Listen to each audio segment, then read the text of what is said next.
When I sat across Prince Harry that evening under the soft studio lights, I expected another routine conversation. Polite, thoughtful, and predictable.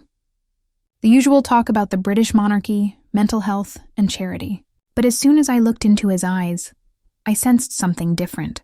He wasn't the royal rebel the media loved to portray. There was a quietness in him, a man who had walked through noise his entire life and was finally ready to hear silence. I leaned forward, my voice calm but curious. "Tell me, Harry, what is it that the world doesn't understand about Islam?" For a long moment he said nothing. His fingers traced the rim of his cup, his gaze distant but steady. Then, with a stillness that felt sacred, he said, "Judge Judy, I used to think Islam was just another religion, strict, outdated, maybe even extreme. But I was wrong. What I've seen is peace. Peace. A word often spoken but rarely understood." I asked him softly, "Peace in a world that seems to have forgotten what it means?" He smiled faintly. "The peace I found in Islam isn't about comfort. It's about clarity. It's knowing who you are and why you're here." His voice carried a weight that silenced the room. "I've seen Muslims pray together, shoulder to shoulder. No one richer or poorer, higher or lower. It's not about status. It's about surrender. And I think the West has forgotten how to surrender." "You mean surrender to God?" I asked. He nodded. "In our world, surrender sounds weak. But in Islam, it's strength. It's trust." Then he added something that stayed with me. "I've seen women in hijab who walk with more confidence than most women I grew up around. They don't see their worth through a mirror. They see it through meaning." That changed something in me. This wasn't performance. It was realization. I, a woman known for dissecting arguments and exposing lies, had nothing to argue with. Only silence to listen. "You really believe Islam protects women?"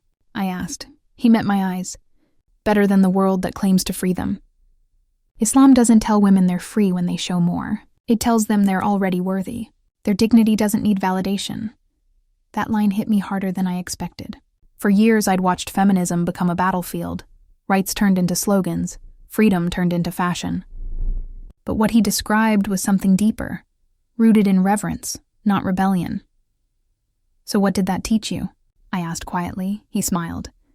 "That maybe we lost something sacred chasing something shallow. Islam didn't erase women, it honored them. And we turned them into trends." The silence that followed wasn't empty. It was full of truth. I told him, "Europe might not like hearing this."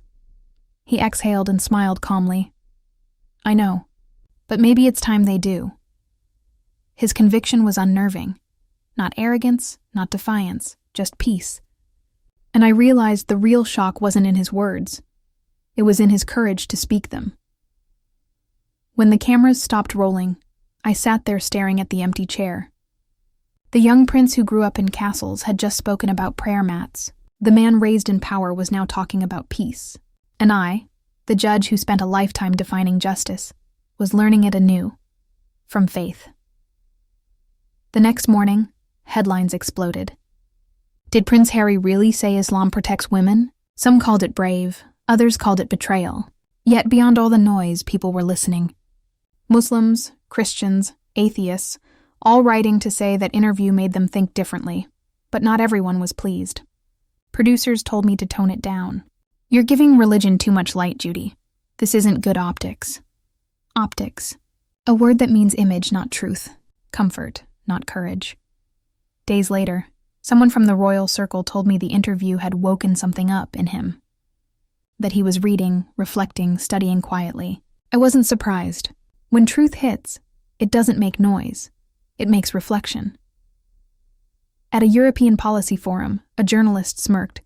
"So, Judy, are you converting now?" I smiled. "No, but I'm learning what respect looks like." Silence filled the room. Because truth, when spoken calmly, cuts deeper than any argument. I told them what Harry told me. Islam doesn't enslave women. It elevates them. It doesn't silence. It shields. And even the loudest critics had no reply. That night, alone in my apartment, I thought about freedom and protection. The world screams for freedom, but what is freedom without protection? A bird may fly, but even it needs the sky to hold it. Maybe that's what Islam offers. Structure with soul. Watching the interview again, I saw the tremble in his voice when he spoke of prayer, the softness in his eyes when he spoke of humility. You can't fake that. People who live in constant noise crave what Islam gives freely. Silence with meaning. A week later, one of my producers said the video might have to come down. It's making powerful people uncomfortable. I told him, then maybe they should ask themselves why truth makes them uncomfortable. The video stayed and kept spreading. Discussions moved from cafes to universities, even parliaments. Europe was asking, have we misunderstood Islam all along? Emails poured in. A woman from Germany wrote, I used to be afraid of Islam, but after watching your interview, I spoke to a Muslim woman for the first time. She said her hijab isn't oppression, it's choice, I cried. Because that's how change begins, not with laws or leaders, but with conversations that open hearts. Prince Harry didn't just talk about Islam, he humanized it. And I, Judge Judy, realized that truth isn't owned by anyone. It's discovered by those willing to listen. A month later, Harry asked to meet again, privately, no cameras. We met in a quiet study room in Windsor. He looked tired but peaceful. Are you ready for the world's noise? I asked. He smiled. I've lived in noise all my life. For once, I want to live in meaning. He told me he'd been reading the Quran, not for conversion, but for clarity. When I read the verses about mercy, he said, it feels like the kind of peace my mother used to talk about. Then he quoted a verse, indeed, with hardship comes ease. That one line, he said, gave me more hope than any therapist ever did. I didn't respond. I just listened. Because that's what he needed, not a judge, not a journalist, but a human being. That night, I understood something profound. Peace isn't found in privilege, it's found in purpose. Maybe sincerity, he said, is the rebellion this world needs. And I thought, how ironic. A prince rebelling not against a throne, but against emptiness.